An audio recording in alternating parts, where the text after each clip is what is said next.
नमस्कार, स्वागत है आपका एबीपी न्यूज में। मैं अवधेश। आगे के एजेंडा की बात करते हैं और बड़ी सियासी खबर के साथ शुरुआत करते हैं जो दिन भर का एजेंडा सेट करने वाली है। छत्तीसगढ़ में चुनाव से पहले ईडी ने दावा कर दिया है कि महादेव ऐप से 508 करोड़ रुपए लिए गए और अब इस पर राजनीति के मैदान में तूफान खड़ा हो गया है। बीजेपी लगातार भूपेश बघेल पर हमला कर रही है। केंद्रीय मंत्री स्मृति ईरानी ने प्रेस कॉन्फ्रेंस की और छत्तीसगढ़ के मुख्यमंत्री भूपेश बघेल से सवाल पूछे हैं। उन्होंने कहा कि क्या कांग्रेस ने असीम दास से पैसे लिए। स्मृति ईरानी ने कहा कि ईडी के मुताबिक बघेल ने 508 करोड़ रुपए लिए हैं और स्मृति ईरानी ने यह मांग की है बीजेपी की तरफ से कि छत्तीसगढ़ के मुख्यमंत्री भूपेश बघेल आरोपों पर जवाब दें। बघेल ने सत्ता में सट्टे का खेल खेला और सीधे रुख करते हैं स्मृति ईरानी की प्रेस कॉन्फ्रेंस का।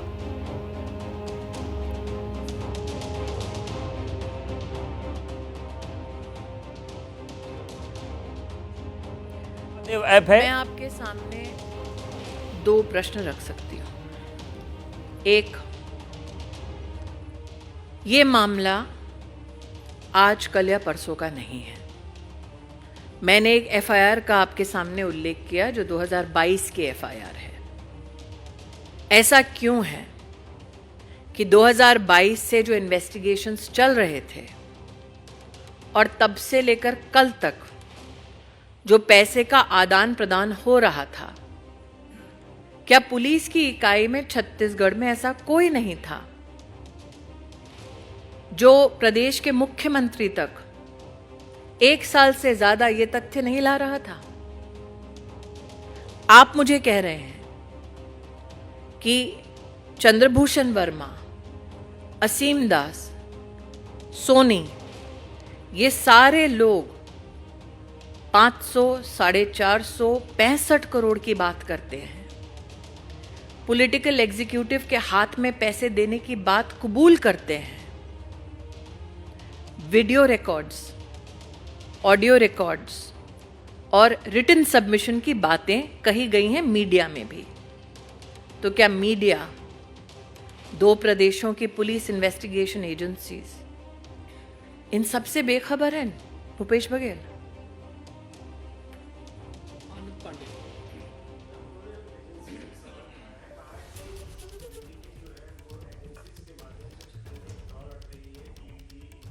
छत्तीसगढ़ का चुनाव कांग्रेस पार्टी हवाला ऑपरेटर से लड़ रहे हैं।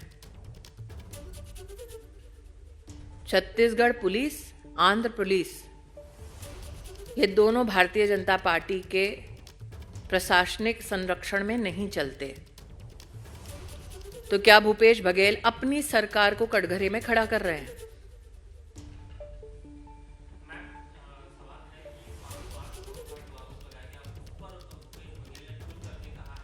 तो क्या सुना, केंद्रीय मंत्री स्मृति ईरानी ने कहा है कि जिस तरीके से छत्तीसगढ़ में चुनाव हो रहा है वो सट्टेबाजों के जरिए कांग्रेस चुनाव लड़ रही है, लेकिन छत्तीसगढ़ के मुख्यमंत्री भूपेश बघेल ने भी आरोपों पर जवाब दिया है और इन जवाब को सुनना बेहद जरूरी। उन्होंने कहा कि छवि को नुकसान पहुंचाने की कोशिश भारतीय जनता पार्टी कर रही है। छत्तीसगढ़ के मंत्री भूपेश बघेल ने यह अपनी प्रतिक्रिया दी। उन्होंने कहा कि एजेंसियों के जरिए चुनाव लड़ना चाहती है बीजेपी। तो भूपेश बघेल कह रहे हैं कि एजेंसीज का इस्तेमाल हो रहा है। उन्होंने यह भी कहा कि घोटाले में मेरा नाम लेना बीजेपी की साजिश है। तो इसे पॉलिटिकल साजिश करार दिया भूपेश बघेल ने और वो कहते हैं कि चुनाव आयोग के हाथ में कमान है, फिर ये कैश कैसे पहुंच रहा है? तो ये भी सवाल भूपेश बघेल ने उठाया। उन्होंने ये भी कहा है कि ईडी आईटी से मुकाबले के लिए कांग्रेस तैयार है। तो सीधा हमला ईडी और आईटी पर इंडिया गठबंधन कर रहा है। भूपेश बघेल ने बात दोहराई है कि मैं तैयार हूं और उन्होंने कहा कि जनता हमारे साथ है, हम चुनाव लड़ेंगे और जीतेंगे। तो भूपेश बघेल ये कह रहे हैं कि ये राजनीतिक साजिश हो रही है और ईडी आईटी का इस्तेमाल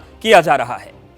इससे बड़ा मजाक और क्या हो सकता है कि आप किसी सूबे के मुख्यमंत्री पे किसी आदमी से मार पीट के या दबाव डाल के बुलवा दो। किसी की इज्जत उछालना बहुत आसान हो गया। 508 करोड़ रुपया की लेन देन हुआ है। इसका मतलब ये हो गया कि छत्तीसगढ़ का मुख्यमंत्री अब जुआ, सट्टा, महादेव ऐप वालों से भी पैसा लिया है। किसी राज्य के मुख्यमंत्री के लिए इससे ज़्यादा शर्मनाक बात और क्या हो सकती है? ये निश्चित रूप से किसी व्यक्ति के ऊपर इतना बड़ा आरोप लगे तो उसे उस पद में रहने का अधिकार नहीं बचता। हम लोग पूरी तरीके इस मामले में भूपेश भाई के साथ हैं जब आरोप बेबुनियाद हैं। आप किसी के चरित्र हनन करने के प्रयास में चुनाव के पहले ये षड्यंत्र कर रहे हैं, ये निंदनीय। तो सवाल कई उठ रहे हैं। हमारे साथ दो सहयोगी रुक गए, ज्ञानेंद्र तिवारी हैं रायपुर से और नीरज पांडे हमारे साथ दिल्ली से जुड़े हैं। लेकिन ज्ञानेंद्र, सबसे पहले आपके पास आ रहे हैं। छत्तीसगढ़ में पहले भी बहुत तरह तरह के घोटालों के नाम गूंजते रहे, नान घोटाला, खाद्यान्न घोटाला बीजेपी शासनकाल में हुए। अब ये जो ईडी के हवाले से बीजेपी आरोप लगा रही है, गंभीर सवाल खड़े कर रही है, इस पर किस तरीके की राजनीतिक सरगर्मी बढ़ी है छत्तीसगढ़ में? अवधेश, राजनीतिक सरगर्मी किस तरह से बढ़ेगी? सोचिए कि कोई मुख्यमंत्री है किसी प्रदेश का और उस पर ये आरोप लग जाएं, ईडी में एक गवाही हो जाए कि ये 500 करोड़, 500 से ज्यादा मतलब 508 करोड़ रुपया मुख्यमंत्री भूपेश बघेल को दिया गया, नाम कोट कर दिया जाए, तो राजनीतिक सरगर्मी बढ़ती नहीं है बल्कि राजनीतिक भूचाल आ जाता है। और यही हुआ है कल से। मुख्यमंत्री भूपेश बघेल ये जरूर कह रहे हैं कि ये किसी के चरित्र हनन का, जैसा कि टीएस सिंहदेव कह रहे हैं और मुख्यमंत्री भी ये कह रहे हैं कि मुझे पता था कि ईडी आईटी के सहारे ही बीजेपी चुनाव लड़ रही है, और ऐसा आरोप लगा देना और सीधे कह देना और लास्ट में एक लाइन ये जोड़ देना कि ये जांच का विषय है। जांच का विषय मात्र से आप किसी मुख्यमंत्री को ऐसा कह देंगे कि 508 करोड़ रुपए दिए, ये जांच का विषय, उस पर काउंटर करने की कोशिश भूपेश बघेल कर रहे हैं। लेकिन बीजेपी को हमला करने के लिए पर्याप्त मौका मिल गया है और इसीलिए केंद्रीय मंत्री स्मृति ईरानी कह रही हैं कि हवाला के पैसे से चुनाव लड़ने की इनकी तैयारी थी। और जैसा कि यहां भी कहा जा रहा था कि ये जो जितने करप्शन हुए हैं, इन करप्शन चाहे वो कोयला घोटाला हो, शराब घोटाला हो, और चाहे ये महादेव ऐप घोटाला, जिसमें सबसे बड़ी बात ये कही जा रही कि इसका पूरा पैसा इसीलिए रखा गया था कि इसी पैसे के सहारे कांग्रेस चुनावी मैदान में जाने वाली थी। तो राजनीतिक सरगर्मी, जैसा कि आपने कहा, कल से लेकर आज तक में बढ़ गई है। और घोषणा पत्र कल बीजेपी ने लॉन्च किया था, लेकिन घोषणा पत्र का काउंटर करने के बजाय अब कांग्रेस के पास काउंटर करने के लिए यही बचा है कि वो मुख्यमंत्री की छवि धूमिल होने से बचाए और कैसे भी करके, क्योंकि 7 तारीख को पहले चरण का चुनाव है, 17 नवंबर को दूसरे चरण का चुनाव है, तो 12-15 दिन में और पहले चरण के लिए 2-3 दिन बचे हैं, उसमें कैसे कांग्रेस ये बता पाएगी कि हम भ्रष्ट नहीं है, हमने पैसा नहीं लिया है, और कैसे बीजेपी उसको पहुंचा पाएगी? निश्चित तौर पर चुनाव इस मरा आकर बिल्कुल ज्ञानेंद्र, कांग्रेस के सामने एक बड़ी चुनौती है, क्योंकि कांग्रेस ने यही मुद्दा उठाकर सत्ता में वापसी की थी कि जो बीजेपी सरकार रही वो बेहद भ्रष्ट थी। नीरज हमारे साथ बने हुए। नीरज, जिस तरीके की बात सामने आई है, अभी थोड़ी देर पहले प्रेस कॉन्फ्रेंस हुई स्मृति ईरानी की, ईडी के हवाले से बताया जा रहा है कि 508 करोड़ रुपए दिए गए सीएम को। अब इस पूरे मामले में आगे क्या हो सकता है?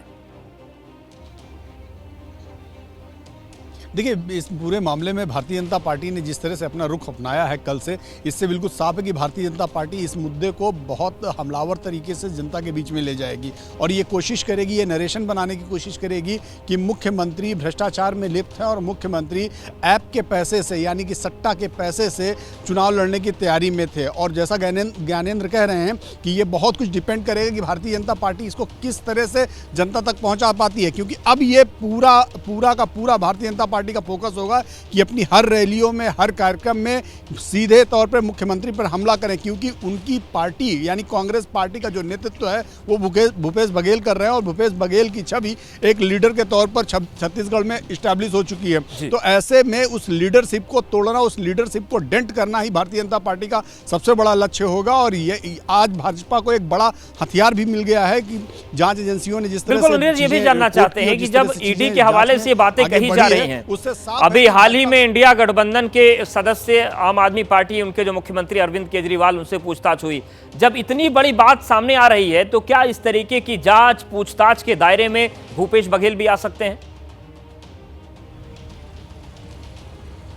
बिल्कुल, क्यों नहीं आ सकते हैं। जब ईडी किसी विषय पे जांच कर रही होती है तो वो किसी को भी सम्मन जारी कर सकती है, और अगर सीधे तौर पर भूपेश बघेल का नाम किसी अक्यूज ने लिया है तो भूपेश बघेल की संलिप्तता की जांच करने के लिए ईडी उनसे पूछताछ भी कर सकती है। कोई बड़ी बात नहीं कि अगले 1-2 दिन के अंदर भूपेश बघेल को भी नोटिस इशू हो जाए ईडी की तरफ से कि आप आइए और अपना बयान दर्ज कराइए, क्योंकि ये मामला सीधे तौर पर सट्टा बाजार से वसूले गए पैसे और उसके हवाला ट्रेड से जुड़ा हुआ है।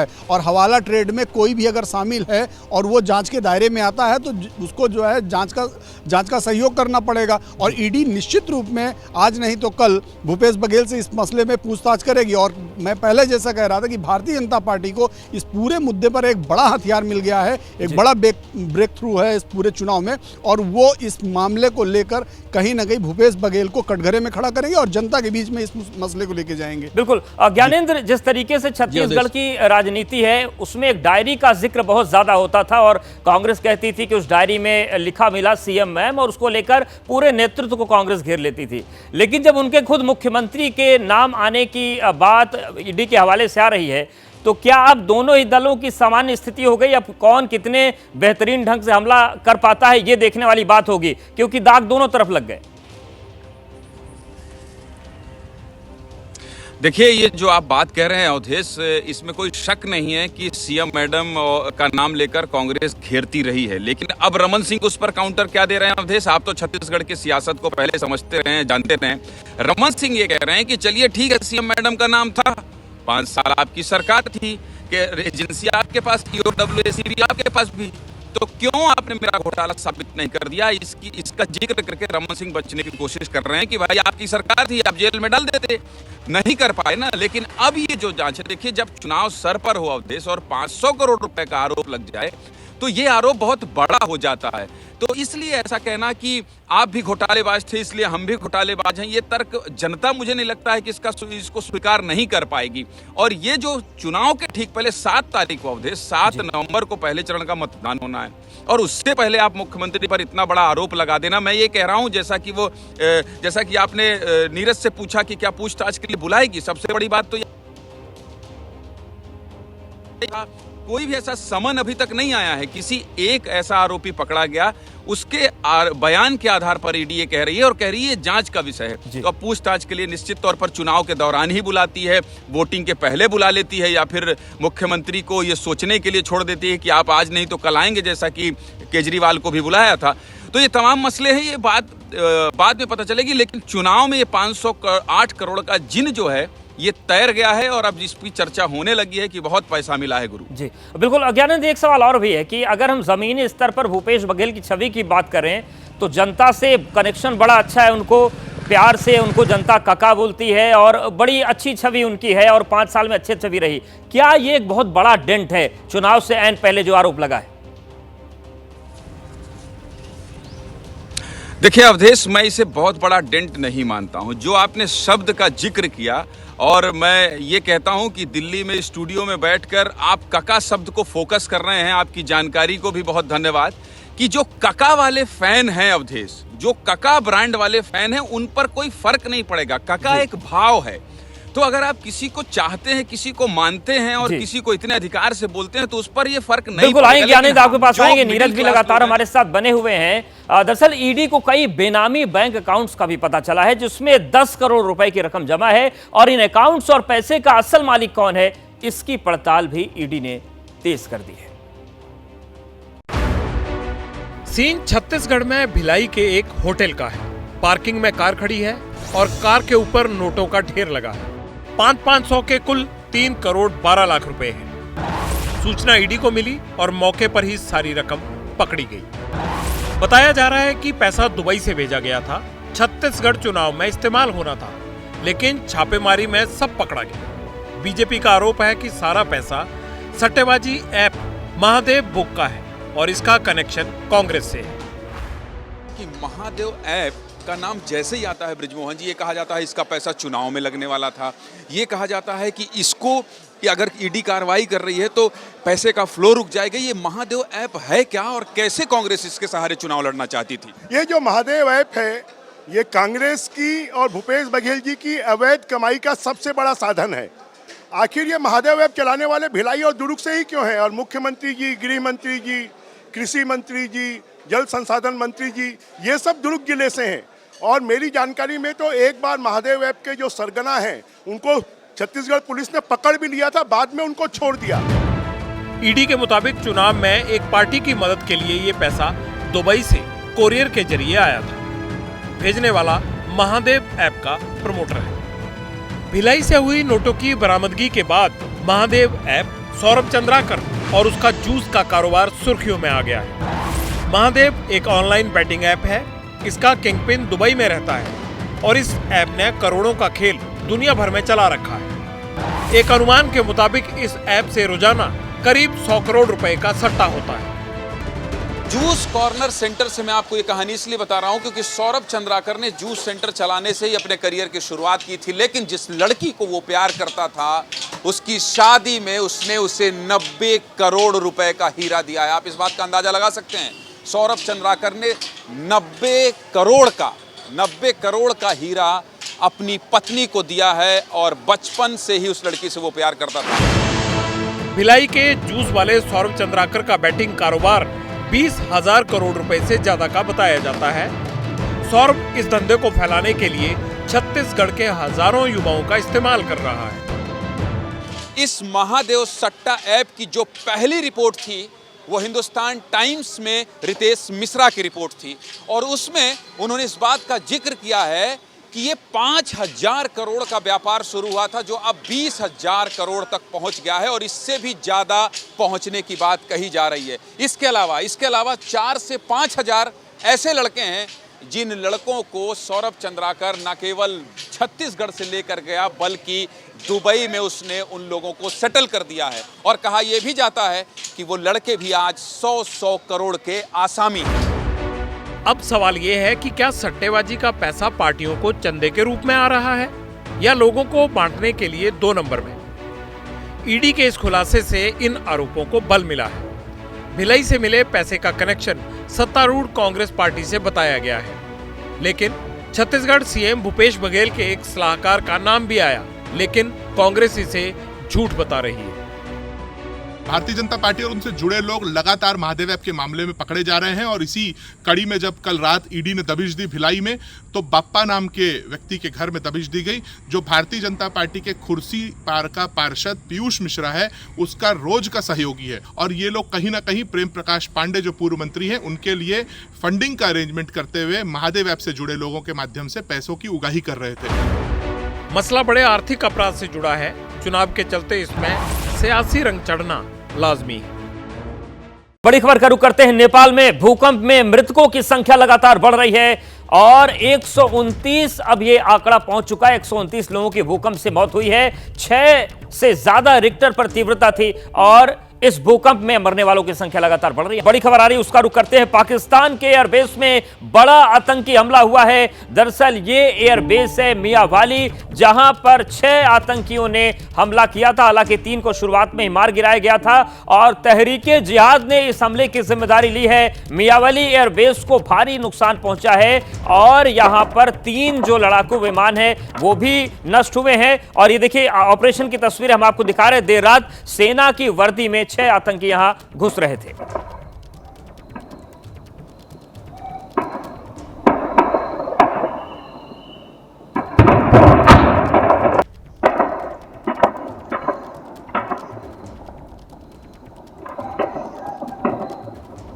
तो ये आवाज आप सुन पा रहे हैं, जिस वक्त ये आतंकवादी दाखिल हुए एयरबेस में उस वक्त इनके खिलाफ ऑपरेशन चलाया गया और उसी समय की ये तस्वीरें हम आपको दिखा रहे हैं। और इस बीच एक और बड़ी खबर आ रही है। आतंकी हमले पर पाकिस्तानी सेना ने बयान दिया है और बयान यह है कि सभी 6 आतंकी मार दिए गए हैं। पाकिस्तान सेना के हवाले से बड़ी खबर आ रही है, आतंकी हमला नाकाम कर दिया गया है, यह पाकिस्तान सेना कह रही है और आतंकियों के खिलाफ ऑपरेशन खत्म हो गया है जो देर रात से चल रहा था। तो यह एक बड़ा अपडेट आ रहा है मियांवाली एयरबेस पर जो आतंकी हमला हुआ था उसको लेकर। और अब पाकिस्तानी सेना की तरफ से यह बात कही गई है कि सभी 6 आतंकियों को मार दिया गया है और आतंकी हमले के जो मंसूबे थे वो नाकाम किए गए हैं और आतंकियों के खिलाफ ऑपरेशन खत्म हो गया है। तो ये इस बीच एक बड़ी खबर आ रही है कि जो ऑपरेशन चल रहा था और ये अब ऑपरेशन खत्म हो गया। हमारे साथ कुछ खास सहयोगी जुड़ रहे हैं। आशीष सिंह ये हैं, डिफेंस एडिटर हैं। हमारे साथ लाहौर से सैयद जलालुद्दीन जुड़ रहे हैं और जमीर देतो इस्लामाबाद से हमारे साथ जुड़ रहे हैं। लेकिन जलालुद्दीन, सबसे पहले आपके पास आ रहे हैं, क्या जानकारी मिल रही है इस ऑपरेशन को लेकर जो पाकिस्तान सेना चला रही थी? जी बिल्कुल, ये आप जिस तरह बता रहे हैं कि 6 जो दहशतगर्द हैं वो सबको जो मार गिराया गया, और मैं साथ साथ बताता चलूँ कि ये MM आलम की बेस है मियांवाली के अंदर, जहाँ पर ये सारा जो मामला हमने देखा कि रात के जो है वो ये सारे जो 6 जो टेररिस्ट हैं उन्होंने घुसने की कोशिश की, जिसको पाकिस्तान की जो आर्मी उन्होंने नाकाम बनाया। 3 के करीब 3 जो तैयारे हैं वो जो है वो डैमेज हुए हैं सारे मामले में, और एक और एक फ्यूल का जो बताया जा रहा है वो जो है वो डैमेज हुआ है। और साथ ही साथ मैं आपको बताता चलूं कि ये कुछ विजुअल जिस तरह आप स्क्रीन पर दिखा रहे हैं कि ये एक यूनिफॉर्म के अंदर एक जो है टेररिस्ट जो है वो मारे गए थे, और ये रोड पर पड़े, लेकिन ये अनवेरिफाइड है कि इन्होंने वर्दी कौन सी पहनी हुई है। इस तरह आप बता रहे थे कि वो यूनिफॉर्म में है, लेकिन अभी तक ये अनवेरिफाइड है कि वो वर्दी किस वर्दी में आए थे, क्योंकि जाहिर है इतनी सिक्योरिटी के अंदर से वो वहां पर 6 जो दहशतगर्द है वहां पर घुसे और उन्होंने ये सारा मामला किया। तो ये जानना बिल्कुल जरूर अहम होगा कि वो वहां पर घुसे कैसे हैं। तो अभी की जो डिटेल है वो यही है जिस तरह आप बता रहे थे कि 6 के 6 को जो मार गिराया गया। जी बिल्कुल। आशीष आपके पास आ रहे हैं, जिस तरीके की पूरी परिस्थितियां हैं ये सबको पता है कि किस तरीके से एक्सपोर्ट करता है पाकिस्तान आतंकवादियों का, लेकिन ये क्या हुआ कि जो आतंकवादी है, आतंकवादी संगठन, वो पाकिस्तान का ही नुकसान करने पहुंच गई? पूरा मामला क्या है?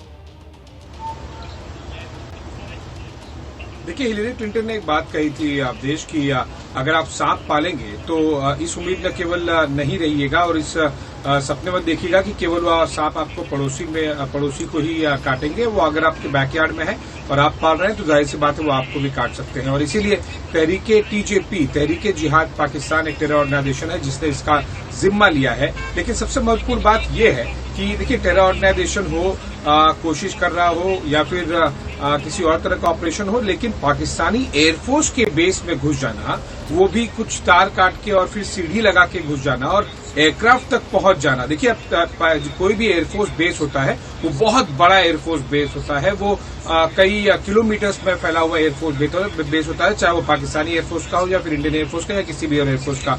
एयरक्राफ्ट तक पहुंच जाने का मतलब है कि कम से कम रेजिस्टेंस उन्हें मिला है और जो पूरी पाकिस्तान की एयरफोर्स की सुरक्षा थी वो एक तरह से हम कह सकते हैं कि एक बड़ा सेंध लगा है उस पर। और ये एक बड़ा आई ओपनर, एक बड़ा चौंकाने वाला चीज है पाकिस्तानी एयरफोर्स के लिए, पाकिस्तानी मिलिट्री सरकार के लिए और साथ ही साथ पूरी दुनिया के लिए। जनरली हम देखते हैं कि अगर एयरबेस पे कोई अटैक होता है तो एयरफोर्स एयरक्राफ्ट तक नहीं एयरफोर्स की जनरली आतंकी पहुंच पाते हैं, क्योंकि वो काफी सिक्योर्ड एरिया में होता है एयरफोर्स बेस के बाद में भी।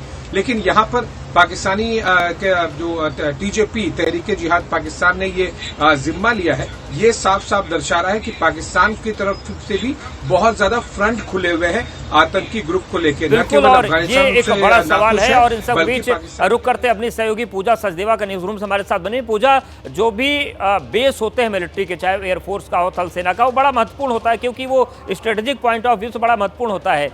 क्या भौगोलिक स्थिति है, कहां पर स्थित, एक बार आपके जरिए समझना चाहें कितना महत्वपूर्ण है पाकिस्तान की सुरक्षा के लिए जिसमें सेंध लगाई गई है? बिल्कुल अवधेश, देखिए, पाकिस्तानी सेना कितने भी दावे कर ले कि हमने आतंकियों को मार गिराया है, हमने उनके इस ऑपरेशन को विफल कर दिया है, लेकिन सवाल सबसे बड़ा ये है, जो आप लोकेशन के जरिए समझेंगे, कि कैसे आतंकी इस लोकेशन तक पहुंच जाते हैं। ये देखिए, ये PAF यानी कि पाकिस्तान एयरफोर्स बेस है मियांवाली का, और यहाँ पर आप देखिए ये है रावलपिंडी, जो कि पाकिस्तान की आर्मी का हेडक्वार्टर्स है। और ये देखिए, ये लोकेशन जो आप देख रहे हैं, ये इस्लामाबाद है, जो कि पाकिस्तान की राजधानी है। और इसी इस्लामाबाद से करीब 250 किलोमीटर का सिर्फ डिस्टेंस है ये एयरबेस का, मियांवाली का, जहां पर घुसते हैं आतंकी और अटैक करते हैं इस लोकेशन पर। ये मियांवाली, ये एयरफोर्स बेस की लोकेशन है जहां पर घुसते हैं और पाकिस्तानी इस लोकेशन पर देखिए आतंकियों का अटैक होता है मियांवाली की। इसके आसपास रेजिडेंशियल कॉलोनी है, स्कूल्स है, कॉलेजेस है, जिन्हें बंद कर दिया गया है। लेकिन इस लोकेशन तक कैसे पहुंचे, राजधानी से मात्र 250 किलोमीटर के डिस्टेंस पर आतंकी कैसे पहुंचकर यहां पर अटैक कर देते हैं, यह सबसे बड़ा सवाल है। और ये वही जगह है, अवधेश मैं क्लियर कर दूं, जहां पर जब इमरान खान, जो कि पाकिस्तान के पूर्व प्रधानमंत्री हैं, उनकी गिरफ्तारी हुई थी तो उनके समर्थकों ने भी इसी एयरफोर्स बेस पर अटैक किया था और विमान के ढांचे को पूरे तरीके से तबाह कर दिया था। ये वही जगह है जहां पर एक बार फिर से आतंकी अटैक करते हैं। और आपको यह भी बता दूं मैं कि बीते कल यानी कि शुक्रवार को बलूचिस्तान में भी पाकिस्तान के अटैक हुआ था। यानी कि जो पाकिस्तान आतंकियों को पनाह देता है, उसी पाकिस्तान के अंदर आतंकी घुसकर कैसे आतंक मचा रहे हैं। बिल्कुल पूजा, और बड़े अच्छे से आपने समझाया पूरे इस लक्ष्य को। और जो सवाल उठ रहे हैं कि बार बार इस तरीके के हमले हो रहे हैं, जमीर, ये जो स्थिति बन रही है कि सिलसिलेवार ढंग से पाकिस्तान को आतंकवादी चोट पहुंचा रहे हैं और अब तो एयरबेस तक वो घुस रहे हैं, ये कितनी गंभीर स्थिति पाकिस्तान के लिए खड़ी हो गई है?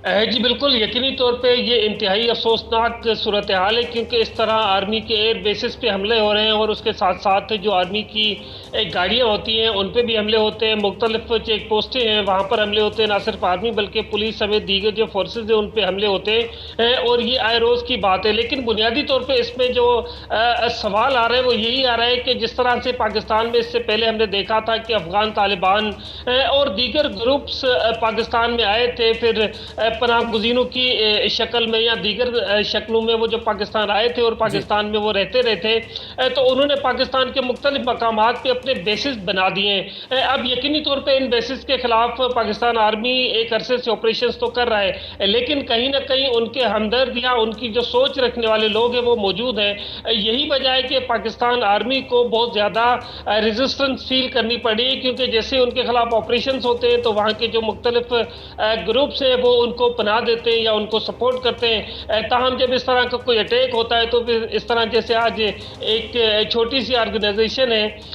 अल जिहाद, इस तरह से आपने देखा है कि पाकिस्तान में पिछले कुछ अरसे से बड़ी ऑर्गेनाइजेशन बिल्कुल, और ये स्थिति उधर इशारा करती है, जैसा कि हमारी डिफेंस एडिटर आशीष ने उदाहरण दिया कि अगर आप सांप पालते हैं तो फिर वो आपको भी डसेगा, केवल पड़ोसी को डस नहीं जाएगा।